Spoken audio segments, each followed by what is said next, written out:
with Kill Callion. You know what I mean? There's other artists too, like on the East Coast I worked with too, man. Okay. Since we linked, I worked with Keith Murray. Wow. You know what I mean? I did a joint with Keith Murray, you know what I mean? Yeah. And I was surprised, but he had people in South Carolina, so I got the right number and I got able to talk to him. I was like, man, he was like, man, I just be doing shows and focusing on these podcasts and stuff, getting his money like that. Right. But I say, man, I know you still can rap. And I say, man, I want to get you on this track, man, and I promise you're going to like this track. Yeah. You know what I mean? And the track was called Catch a Vibe. Okay. And that was produced by Bagged Up Beats. And it got, who else it got on that joint? It got a girl from Philadelphia named Blind Beauty. Okay. Like, and she messed with Charlamagne and Angela Yee. Angela Yee, like, helped manage her or whatever. Yeah. You know what I mean? She a real good independent artist, but she really blind. Wow. But she has a real good voice. Okay. Real good voice. And I let Keith Murray hit a track, and he was like, yo, I'm getting on it. Yeah. And I got that one with him, and I got one with J.R. Ryder. Okay. From Dipset. Yeah. You know what I mean? I seen him pop out. He did an interview just recently with Adam 22. Okay. You know what I mean? But I reached out to him, man, with a friend of mine in New York.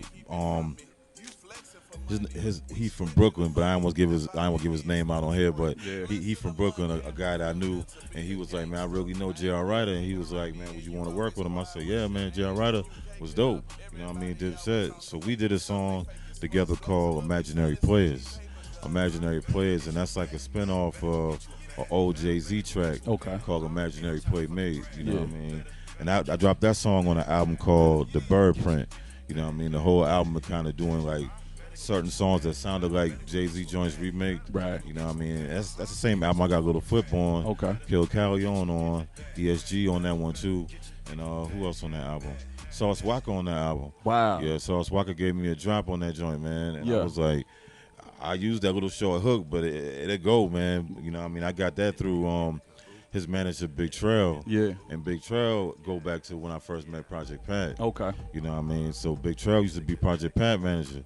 So when I was like, man, Big Trail, you working with Sauce Walker now? I said, man, get him on the line, see if I can get something from him, man. And he was cool, man. Sauce Walker, that's a major. I got to shout out him because Sauce Walker, like, they ain't taking over Houston right now. Yeah. He like the new age, but, you know what I mean? He showed the brother love on the album. Man, you working. We talking about, you got features from somebody from Dipset, 3-6 Mafia, Houston. Like, how do you stay humble with all this major, activity you got going on? Because this stuff ain't light. Like, that's not light at all, I feel you. You know what I mean? I just be just trying to focus on the long drive. You know what I mean? Focus on the marathon, not the quick race. You know what I mean? Right. So it's easy to get wrapped up in that, but I'll be like, man, if I get wrapped up in that gonna make me stop and not keep going forward, like not reaching for new goals, new things, like new business ventures, you know what I mean? Looking for a different avenue to go in, you know what I mean? So that's how I stay humble, you know what I mean? That's how I keep it humble, man. Just always staying focused on different business endeavors and stuff like that, you know?